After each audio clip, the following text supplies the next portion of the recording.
बहुत समय पहले चुई गांव में एक कुम्हार रहता था। वो हर रोज मिट्टी के बर्तन और खिलौने बनाकर उन्हें बेचने के लिए शहर जाता था। इसी से जैसे तैसे उसका जीवन चल रहा था। हर दिन की तंगी से परेशान होकर एक दिन उसकी पत्नी ने उससे कहा कि मिट्टी के बर्तन बनाकर बेचना बंद करो, अब सीधे शहर जाओ और किसी नौकरी की तलाश करो ताकि हम लोग कुछ धन कमा सके। कुम्हार को भी अपनी पत्नी की बात सही लग रही थी। वह खुद भी अपनी हालत से परेशान था। वह शहर गया और वहां जाकर नौकरी करने लगा। भले ही वह नौकरी करता था, लेकिन उसका मन मिट्टी के खिलौने और बर्तन बनाने का करता रहता था।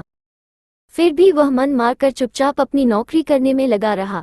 ऐसे ही उसे नौकरी करते हुए काफी समय गुजर गया। वह जहां काम करता था, उसके मालिक ने एक दिन उसे अपने बेटे के जन्मदिन पर बुलाया। जन्मदिन के उपहार के तौर पर हर कोई महंगे महंगे तोहफे खरीद कर ले गया था। कुम्हार ने सोचा कि हम गरीबों का तोहफा भला कौन ही देखता है, इसलिए मैं मालिक के बच्चे को मिट्टी का खिलौना बनाकर दे देता हूँ।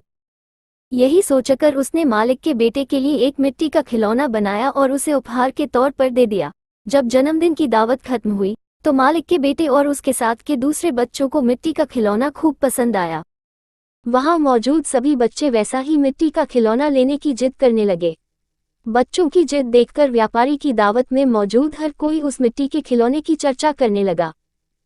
हर किसी के मुंह में एक ही सवाल था कि आखिर यह शानदार खिलौना कौन लेकर आया है। तब वहां मौजूद लोगों में से किसी एक ने बताया कि उनका नौकर यह खिलौना लेकर आया है। ये सुनकर हर कोई हैरान हो गया।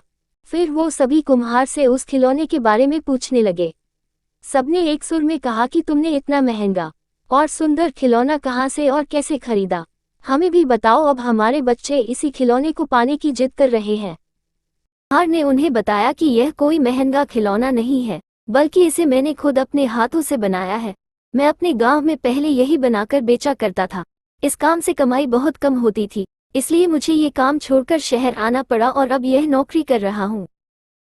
कुम्हार का मालिक ये सब सुनकर बहुत हैरान हुआ। उसने कुम्हार से कहा, क्या तुम ऐसा ही खिलौना यहाँ मौजूद हर एक बच्चे के लिए भी बना सकते हो? कुम्हार ने खुश होकर कहा, हाँ मालिक, ये तो मेरा काम है। मुझे मिट्टी के खिलौने बनाना खूब पसंद है। मैं इन सभी बच्चों को अभी तुरंत खिलौने बनाकर दे सकता हूँ। इतना कहने के बाद कुम्हार ने मिट्टी जुटाई और खिलौने बनाने में जुट गया। कुछ ही देर में रंग बिरंगे कई सारे मिट्टी के खिलौने बनकर तैयार थे। कुम्हार की यह कलाकारी देखो उसका मालिक हैरान होने के साथ ही काफी खुश भी हुआ। वह मन ही मन मिट्टी के खिलौनों का व्यापार करने की सोचने लगा। उसके मन में हुआ कि वह कुम्हार से मिट्टी के खिलौने बनवाएगा और फिर खुद उन्हें बेचे देगा। उसने यही सोचकर कुम्हार को मिट्टी के खिलौने बनाने का काम दे दिया। कुम्हार का मालिक उसके मिट्टी के खिलौने बनाने के हुनर से खुश था, इसलिए उस व्यापारी ने कुम्हार को रहने के लिए अच्छा घर और मोटी तनख्वाह भी देने का फैसला किया। कुम्हार अपने मालिक की इस पेशकश से काफी खुश था। वो तुरंत अपने गांव गया और परिवार वालों को अपने साथ रहने के लिए लेकर आ गया।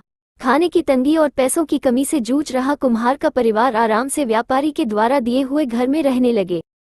कुम्हार द्वारा बनाए गए खिलौनों से उस व्यापारी को काफी मुनाफा भी हुआ। इस तरह से सब अपनी जिंदगी आनंद और खुशी के साथ जीने लगे। हुनर कभी भी इंसान का साथ नहीं छोड़ता। अगर कोई किसी काम में माहिर है तो उसका वह हुनर उसे मुश्किल परिस्थितियों से बाहर निकाल सकता है।